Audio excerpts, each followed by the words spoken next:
MPEX founder and Bitcoin evangelist Mircea Popescu was found dead. He reportedly drowned off the coast of Costa Rica. This was an enigmatic man. He was a legend to many people. He was controversial to a lot of people. MPEX is where Satoshi Dice was listed back in the day.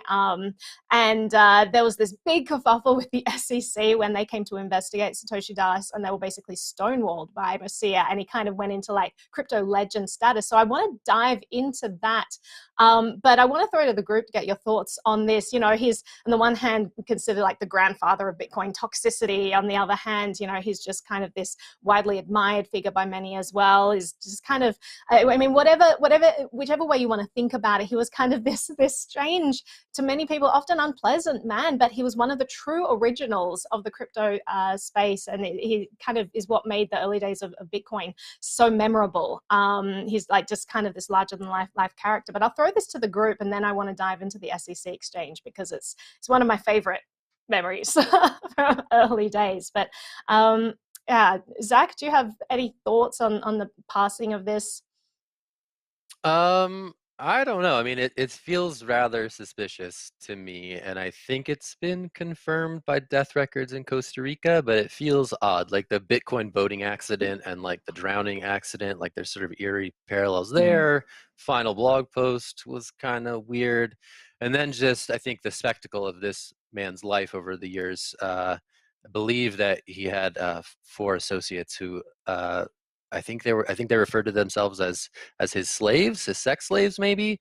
So just the fact that this guy lived on the edges gives it a bit of spectacle, and the whole episode is a little surreal. So I think I'm reserving judgment on this one, and I don't really know what to think, but it is quite an interesting little chapter in Bitcoin history. That's all I got. I mean, I'll throw this to you, David. I don't know if you've looked into this character much, but there seems to be a lot there to unpack. Well, I will say, you know, like many of us, I've been in this for a while, and by whatever, you know, strange luck or bad luck, I wasn't aware with, and aware of, and I hadn't interacted with this guy over the course of my time in Bitcoin somehow. But the thing about him that I found most interesting is people were, you know, whether this is a real death or not, but as a figure, he a lot of people were drawing connections between his like toxicity, his obvious problems as a personality, and his role as one of the first people to actively and sort of viciously call out scams based on crypto. And as somebody who, you know, devotes a lot of my time to fighting and exposing scams and scammers, it's an interesting question, at least, right? Like, do you have to be, I don't know if I can even swear on here, but do you have to be an a-hole to really go after these frauds and scams? And is that inherently mixed up with being an unpleasant person? I personally would like to know. People seem to like me, but I'm not sure. So, you know, that I think is a bigger question than just one person's life. Is what is the mindset? And honestly, I think I would personally be inclined to say yes. You kind of have to be a bit of an a-hole to do the work of policing the purity of a concept like this, when the people around you who seem very nice and friendly usually are the people who are trying to take your money. So that's the one thing that I would say on the topic. Yeah, I want to kind of take a little bit of time to dive into this exchange that's gone into crypto legendary history. So back in the day, it was 2014, and Satoshi Dice was listed on MPEX. And so a representative from the SEC wrote an email to him, and he then posted all of their correspondence public, and you can check this out, but basically says, you know, I'm from the SEC, I'd like to speak to you concerning the listing of Satoshi Dice. He responds and he's like, go ahead. Talk to me if you want. Then they're like, okay, well, let's do a phone call. He comes back with the most outrageous, responses. He's like, well, the best we can come to if you absolutely need real-time communication would be hashtag Bitcoin-assets on Freenode. You can connect via, some obscure, esoteric, technically complicated link. I'm usually around, but, there's nothing a call can carry the letter couldn't carry as well, is there?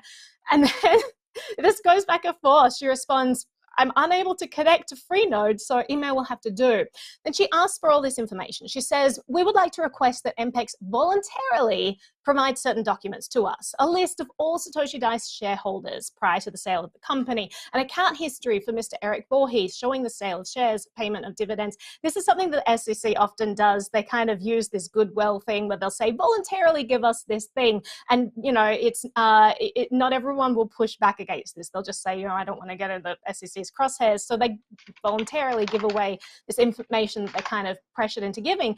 Mircea was the opposite of that. So he responds and basically says, in as much as you're soliciting private information, you'll have to sufficiently establish your authority to do so, which includes defeating specific challenges of jurisdiction that on a cursory examination seem to bar the institution you claim to be associated with from making these specific requests, basically saying the SEC has no jurisdiction here, what are you even doing? Then he says, so far all we have is an email address, something which is spoofed on a regular basis. I get numerous notices of various sorts each week purporting to come from all sorts of banks and other institutions I've never had any relationship with, for instance. So he's just trolling this person, pushing back, like he's really standing by these hardcore principles of privacy. She responds as kind of, it gets more and more exasperated. She's like, well, you can verify it. I'm on the website. You can call this number. The number is available on the SEC website. You can do all of the verification. Like, I am the person. Will you cooperate? He says, perhaps we misunderstand each other. Should you wish to establish your authority on the matter, you would have to present all of a legal basis upon which the SEC is investigating a Bitcoin enterprise, and then goes through this like ridiculous checklist of all of these reasons why he's not going to hand over any information to this person. I mean, this goes on and on. It ends with him saying, in the spirit of candor, let me make it perfectly clear that what's being discussed here is nothing else and nothing short of the SEC's ultimate relevancy and importance in the Bitcoin space. And so far, I'm not particularly impressed. Let us work together to improve upon this shaky basis, if at all possible. And it's just like, this went into just legendary status. He is well known for this. I mean, he's also well known for purportedly having 1 million Bitcoin, perhaps being the only Bitcoin millionaire in history, meaning having like over 1 million Bitcoins. But it's just, you know, he really was very well respected by the Bitcoin community when this happened, and he just did not back down. And so, yeah, it's very, very interesting life story, but I wanted to bring this up because a lot of people may not have been aware of this history, and it's kind of, I think it's important history. I think it might be interesting also to throw in the results of that exchange, which was that Eric Voorhees ultimately wound up paying a fine of about $50,000 off of the sale of his Satoshi Dice stock. I mean, they did ultimately settle with the SEC, but it's mostly interesting because it's such a small amount. If you come back to 2012 and look at how these things worked.